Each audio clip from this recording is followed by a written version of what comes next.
The night was alive with the hum of nervous energy. I, Elvis Presley, stood in the recording studio, feeling the weight of the world on my shoulders. My nerves were frayed, and I could feel the tension in the air.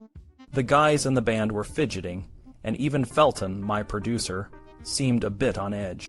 I needed to fly back to LA that night, and the clock was ticking. We started with a cover of Anne Murray's Snowbird. It was a pretty song, but I didn't put much effort into it. The guitar part was later replaced by Harold Bradley, and the whole thing felt like a rushed job. I could see the session guitarist Eddie Hinton was nervous. He was filling in for James Burton, who had a previous engagement. I didn't have time for nerves, I just needed to get through this. The next song was Where Did They Go, Lord? By Dallas Frazier and Doodle Owens. I loved this tune. It had potential as a single, so I gave it my all, belting it out with everything I had. But I was still anxious to wrap things up. I started complaining that my guys weren't bringing me enough water, and the forced laughter on the session tapes made it clear that everyone could feel my irritation. I just couldn't wait to get this over with. Then we tackled whole lot of shacking going on. The song had been around since 1954, written by Dave Curley Williams and Roy Hall. Big Maybelle and Jerry Lee Lewis had both put their stamps on it, but now it was my turn. I threw myself into a wild rehearsal, but the anxiety was still there. I barreled through it in one take, almost manic, but it was a fascinating performance.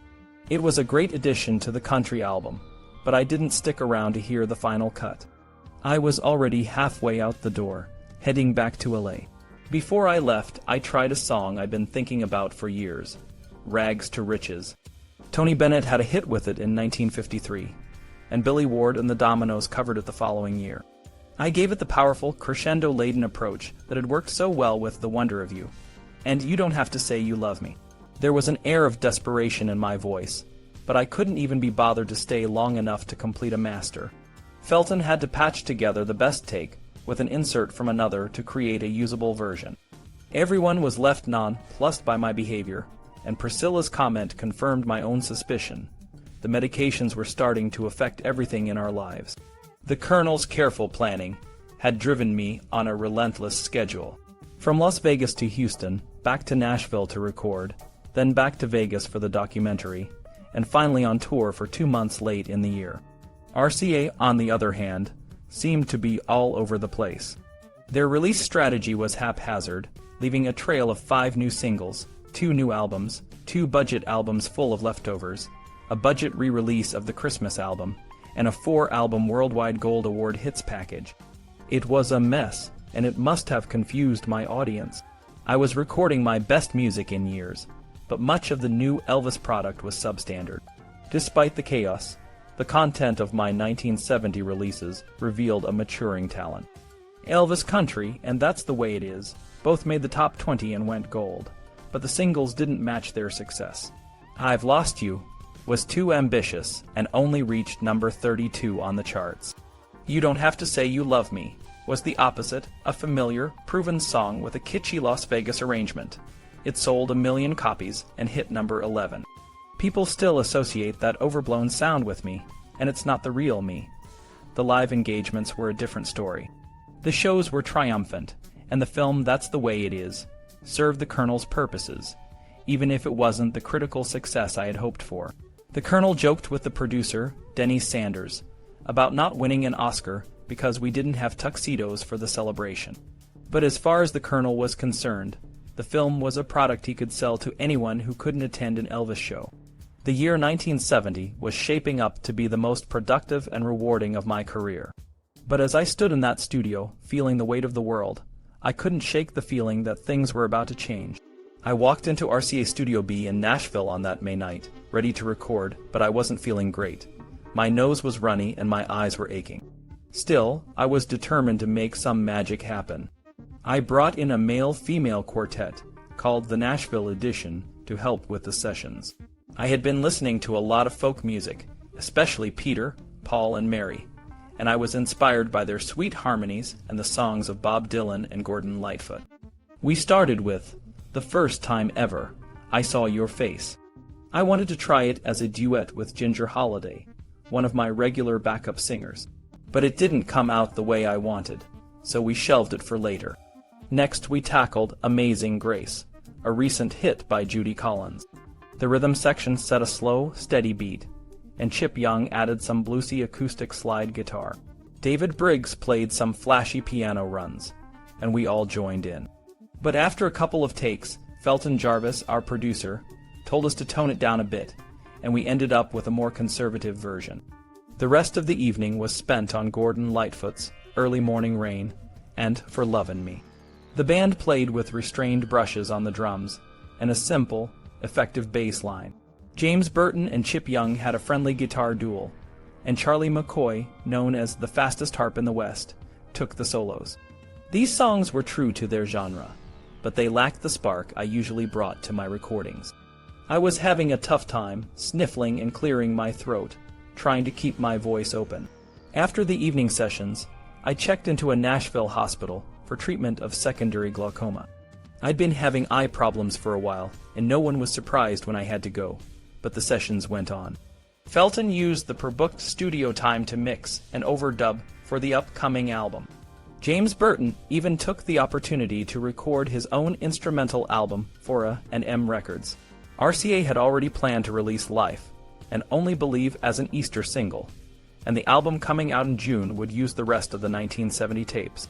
My hospital stay made them reconsider the track list. They decided to remove two big ballads, The Sound of Your Cry and Sylvia, for possible single release. The album title was changed from Festival to Love Letters from Elvis, after adding a 1970 re-recording of Love Letters. Colonel Parker suggested adding a live version of Something from the Las Vegas tapes, but Felton thought a studio take of Hey Jude from Memphis might be better. The whole discussion might have discouraged me, but I wasn't around to give my opinion. When I got back to the studio, the place was decorated for an early Christmas. There was a tree with beautifully wrapped empty boxes in the center of the room. I brought real gifts for the musicians and my team gold bracelets engraved Elvis 71. The same players from the June 1970 sessions were back, and we got straight to work. I chose the first song myself, Miracle of the Rosary. It was a religious song by Lee Denson, an old friend from the Lauderdale Courts days. We worked out an introduction on the organ, and the first take went smoothly. We finished it in 4 takes, then we dove into some Christmas songs. I playfully started with Merry Christmas Baby, which we'd come back to later. We worked on It Won't Seem Like Christmas, a new song, and If I Get Home on Christmas Day, another new one from England. I was having trouble with my voice, clearing my throat and chewing on ice cubes. Felton pushed us to keep moving, and we polished off Holly Leaves and Christmas Trees in 5 takes. We finally got to Padre, a dramatic ballad. I struggled with the high notes and cursed my performance. It took 12 takes, but we got it done. Then we tried Silver Bells, a Bing Crosby hit. I asked Charlie Hodge to sing harmony with me, but it didn't work out. The room lost its energy, and I couldn't bring myself to do it again. I admitted I can't get into it. We better go back to what we had. But the highlight of the night was Merry Christmas Baby. I told the band to run through it a couple of times, and I'd come in. The first take was amazing, 6 minutes of pure emotion. I pushed everyone to dig deep, and the result was something special. It made me wish we were making a blues album instead of a Christmas one. That night was a mix of highs and lows, but we got a lot done. Despite the challenges, I was proud of what we achieved. The next night, things picked up right where we left off. I arrived at the studio with a bunch of songs ready to go, but it was clear everyone was still on edge from the drama with Jerry Kerrigan. Jerry had missed the previous session, and even though he was forgiven, Kenneth Buttrey was still in the drummer's seat. Elvis walked in, looking sharp in a black jacket with gold trim, and joked about how skinny Kenneth was. We all laughed, but it was a bit tense. Elvis got straight to work, and it was amazing to watch. He took charge, making all the big decisions. Felton, the producer, was more of a mixer, tweaking the sound but letting Elvis lead the way. We worked on a song called I'll Be Home on Christmas Day, which was originally titled It Happens Every Year. We pared it down from 8 to 6 verses, and Elvis gave it this great bluesy feel. Felton suggested adding a sandpaper effect, but Elvis shot that down, saying he wants to do his fingernails, Do that shit on your own time, Felton. You can get a manicure tomorrow, hell. We all laughed and the session kept rolling. After nailing I'll Be Home on Christmas Day, we moved on to On a Snowy Christmas Night and Winter Wonderland. But Elvis started getting restless. He kept breaking into old favorites, and at one point he even wandered through the Lord's Prayer, which we let run on tape. His version was dramatic, and even though he struggled with the high notes, it was still incredible. Things took a turn when Elvis's wife, Priscilla, called. The power had gone out at their house, and she was trying to find a flashlight. It was a small moment, but it reminded us all that Elvis was just a regular guy with a family, even if he was a legend. Then, out of nowhere, James Burton played a riff, and Elvis jumped into Bob Dylan's Don't Think Twice, It's All Right. It was a spontaneous jam, and we all just went with it. The energy in the room was electric. We recorded it for 11 minutes, doing the same verses over and over, adding new licks and phrasings. It was a high point of the session. After that, the mood shifted again. Elvis was done with the Christmas songs and wanted to work on something different. He chose Chris Christopherson's Help Me Make It Through the Night. The song wasn't supposed to be recorded, but Elvis was determined. He worked out the arrangement with the band and the singers, and we did 16 takes. We picked the best ones and created a master track. Next, we tackled Buffy St. Marie's Until It's Time for You to Go. Elvis threw himself into it, and the atmosphere was more relaxed. Between takes, he'd sing snippets of other songs, like Johnny Be Good, or the Beatles' Lady Madonna. Felton was always on his toes, ready to work around Elvis's mood to get what he needed. One of the funniest moments happened when Elvis demonstrated his karate skills. Terry Blackwood from the Imperials asked him how he would disarm someone with a gun. Elvis called over Red, who had a gun, and they unloaded it. Elvis then showed how he could hit Red's hand and make the gun fly across the room. It stuck in the back of my guitar, and Elvis laughed, saying he'd replace it. The next night, we started with Fools Rush In, an old swing song. We had 2 drummers now, but it didn't quite have the right swing.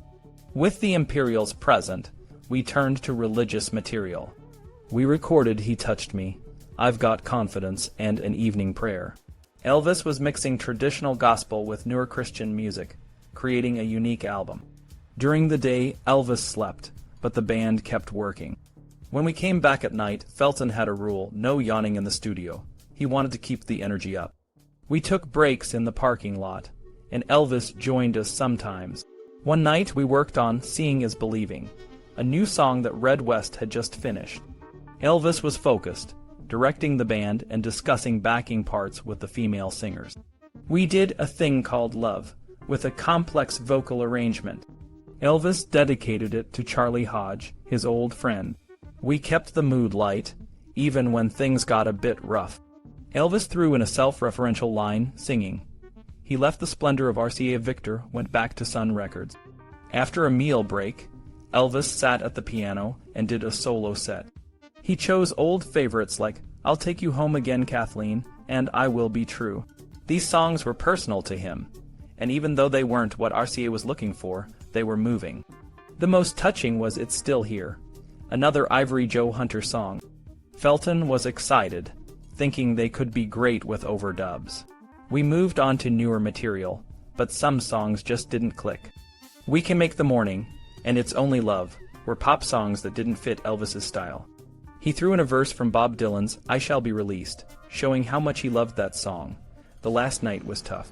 We were running out of steam, and Elvis's voice was getting tired. He did Love Me, Love the Life I Lead with little enthusiasm, and we all felt it. Despite the frustration, he kept his sense of humor. When a backup singer asked if the girls were balanced, he joked, "You should never ask that, dear." We finished the night by doing vocal overdubs for the Christmas album, and gave Temple Riser a shot at the duet for The First Time Ever I Saw Your Face. By then, everyone needed a break, and new sessions were scheduled to complete the album. It was a long, intense journey, but we all knew we had something special. In 1971, things started to get a bit messy for me. I was working on a religious album, and although I loved gospel music, I was struggling to find good material. We started with a song called Put Your Hand in the Hand, which we copied from a recent hit. It was easy to record, but it felt a bit lackluster.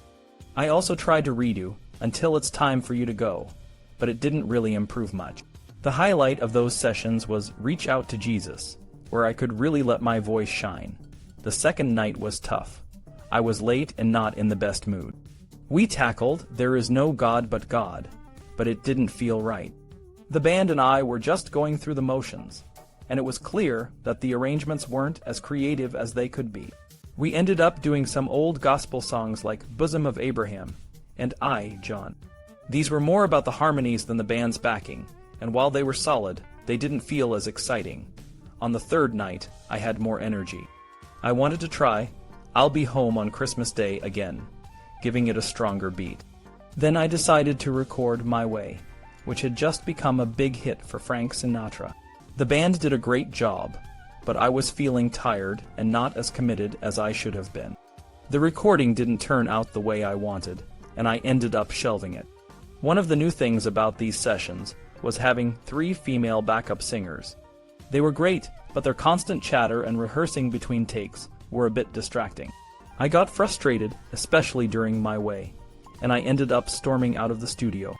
It was a rough night, and Felton Jarvis, my producer, was worried about how this might affect future sessions. RCA released an album called Love Letters from Elvis in June, but it didn't do well. The critics didn't like it, and it didn't sell much. The single Life from that album also flopped, and even though I had a few more singles, none of them did great.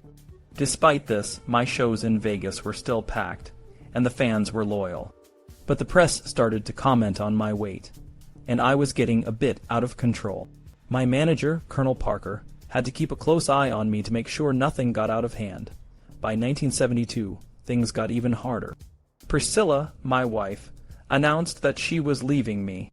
It was a tough blow, and I could feel the pain in the songs I chose to sing. I added Marty Robbins's You Gave Me a Mountain to my set, which really resonated with me. I was going through a lot of heartache, and the songs reflected that. In February, I performed in Las Vegas again, and Felton Jarvis recorded some of the shows for a new live album. I was planning to introduce some new material, but the publishing companies were making it difficult to get the rights to the songs I wanted to record. An American Trilogy became a standout performance. It was a powerful medley that really connected with the audience, and I knew it had to be my next single. The live recording sessions were tough, and my mood was different from my previous shows. I hardly talked to the audience and was focused on the songs. Felton was dealing with his own health issues, and the whole situation was taking a toll on both of us. After 4 days in Vegas, we decided to finish the album in Knoxville during my April tour. The singles and albums from 1971 didn't do as well as we hoped, but I was determined to make An American Trilogy a hit. RCA initially had other plans, but I stood my ground, and in April, it became my second live single. Despite the challenges, the fans were still there, and I had to keep moving forward, even if it was hard. I remember those recording sessions at RCA Studio C in Hollywood like it was yesterday. It was March 1972, and the whole team was buzzing with excitement. We hadn't recorded in Hollywood since 1960, and this was a big deal. It felt like a fresh start, a chance to shake things up and get some hits. Felton Jarvis, our A&R producer, was there, along with the engineers Al Pachacki and Rick Ruggery. The band was ready to go, and the energy was high. The first night, we started with a song called Separate Ways, written by Red West and Richard Maynegra. I had high hopes for it, but it took us 25 takes to get it right. We were all pushing hard, trying to capture that magic. Later we worked on For the Good Times, a Chris Christopherson song that Ray Price had just covered. It only took 4 takes, and it felt like a winner from the start. The next night we tackled Burning Love, a rock track by Dennis Lind. It was a bit of a struggle at first. I wasn't sure if it was the right fit, but Felton, Joe, Jerry, and Red were all convinced it would be a hit. Charlie Hodge kept playing his acoustic guitar, trying to get me into the zone. I eventually gave it a shot, and it turned out great. I didn't realize at the time that it would become one of my biggest hits. On the third night, we worked on Always on My Mind, a beautiful ballad by Wayne Carson, Mark James, and Johnny Christopher. It was a song that spoke to me, about regrets and wanting to make things right. We also did It's a Matter of Time, a song by Clive Westlake. The band was tight, and we were all taking pride in the work.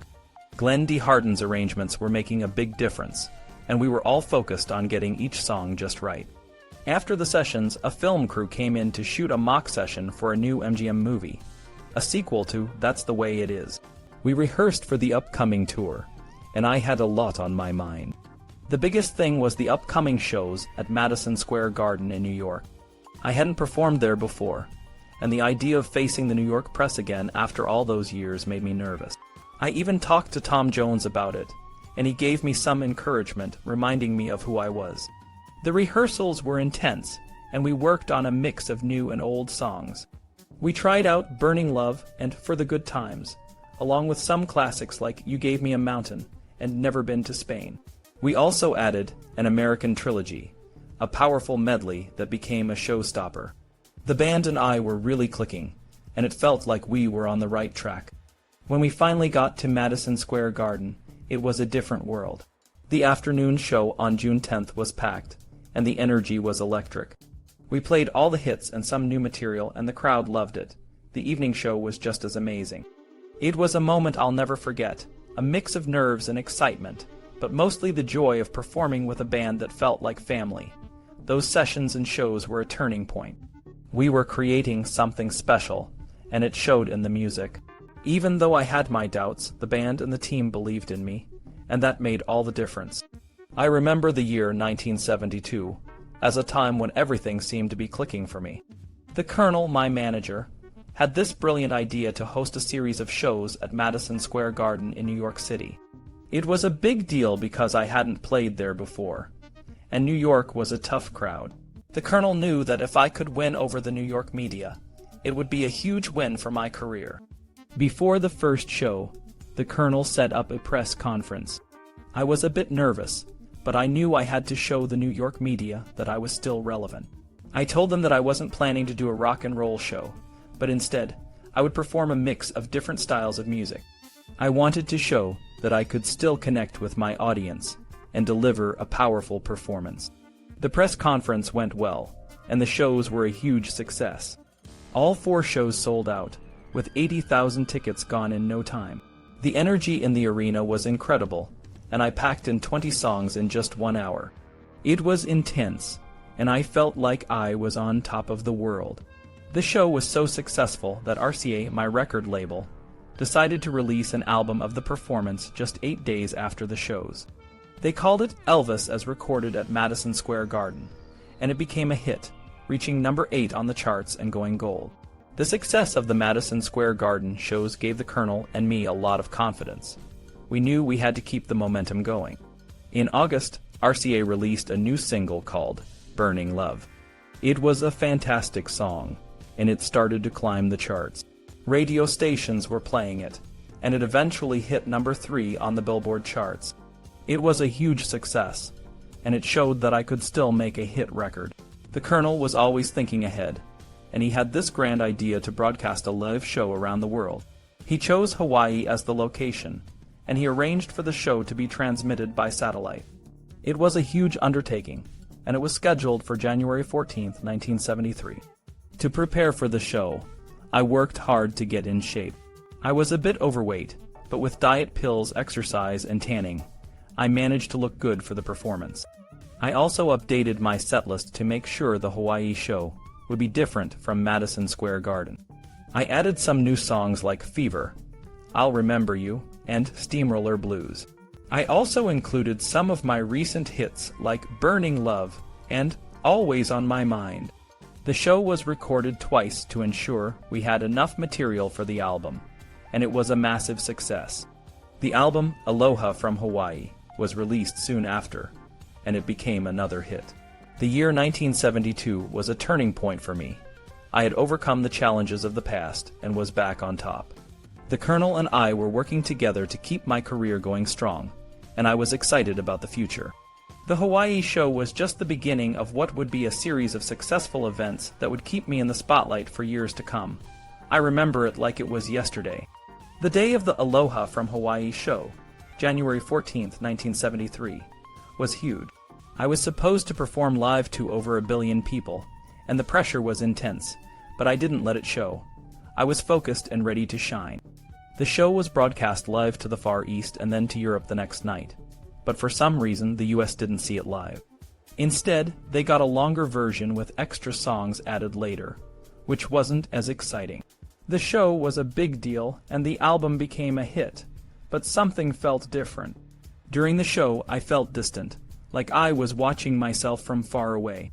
I was tired and the medications I was taking didn't help.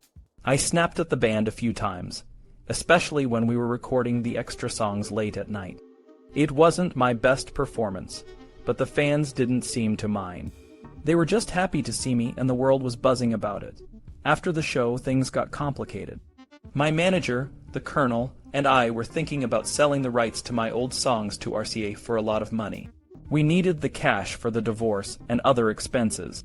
The deal was made, and RCA got the rights to all my old recordings. It seemed like a good idea at the time, but later, people would say it was a bad move.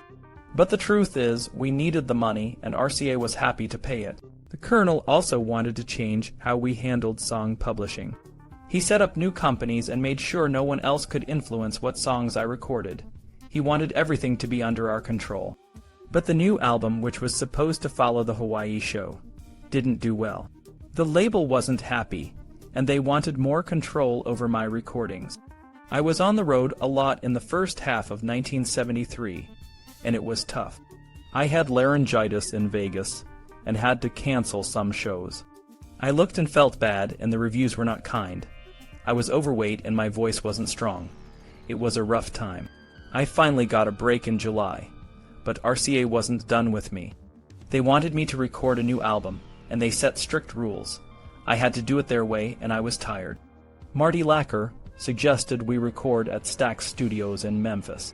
It was close to home, and the studio was known for great music. We started in July, and it was a long, hard process. Felton Jarvis was the producer, and he had a specific vision. We recorded a bunch of songs, and some of them became hits. But it was a lot of work, and I was dealing with a lot of personal issues. One of the songs we recorded was Raised on Rock. It was a fun, upbeat track that people really liked. We also did If You Don't Come Back, which was a bit slower but still had a good vibe. 3 Corn Patches was another one that stood out. It had a great rhythm, and felt like it was meant for the stage. Find Out What's Happening and I've Got a Thing About You Baby were both solid tracks, and Just a Little Bit was a crowd pleaser. We recorded some other songs too, but not all of them made it to the album. Sweet Angeline was one of those. We did the backing tracks at Stax, but I didn't record the vocals until later at my house in Palm Springs. It was a lot of work, but I was happy with how it turned out. The sessions at Stax were intense, but they produced some great music. It was a challenging time, but it was also a time when I was still able to create something special, even when things were tough. By the time we hit the recording sessions at Stax, it was clear something was off with me. I'd gained weight, my eyes and skin were yellow, and I brought my karate teacher, Kengri, along. We were making a movie, and we brought that energy to the studio, much to the dismay of the session musicians. They were nervous, and the studio wasn't set up for the kind of live recording I preferred. We barely managed to record anything, and when we did, it wasn't great. I was distracted, and it showed in my voice and performance. Things got worse as the sessions went on. I was late, my speech was slurred, and I seemed disinterested. We tried a few songs, but they didn't work out. I joked around with the band, but even that felt forced. The studio had technical issues, and I got frustrated. I even stormed out one night because my favorite microphone was stolen and replaced with a cheap one. It was a mess, and it felt like everything was falling apart. When I finally got back to recording, things were a bit better, but still not great. I did a song called Raised on Rock, which was supposed to be a fun rocker, but the lyrics were silly. Another song, For All Time's Sake, was more emotional and closer to how I was feeling. It was beautiful, but not what RCA was looking for. I also helped my friend Tom Jones, by introducing him to a new vocal group called Voice. I offered them a contract to back me up, and they took it. It was a generous move, but my dad wasn't happy about it. He was always worried about my spending habits. In the end, we only had a handful of songs recorded, and RCA was pressuring me to get more done. I agreed to record vocal tracks for some of the unfinished songs at my home in Palm Springs. It was a compromise, but it didn't feel like a victory. The studio sessions had been a struggle, and I knew things weren't the same. My health was slipping, and my personal life was in turmoil. But I kept going, hoping that somehow we could still make something great.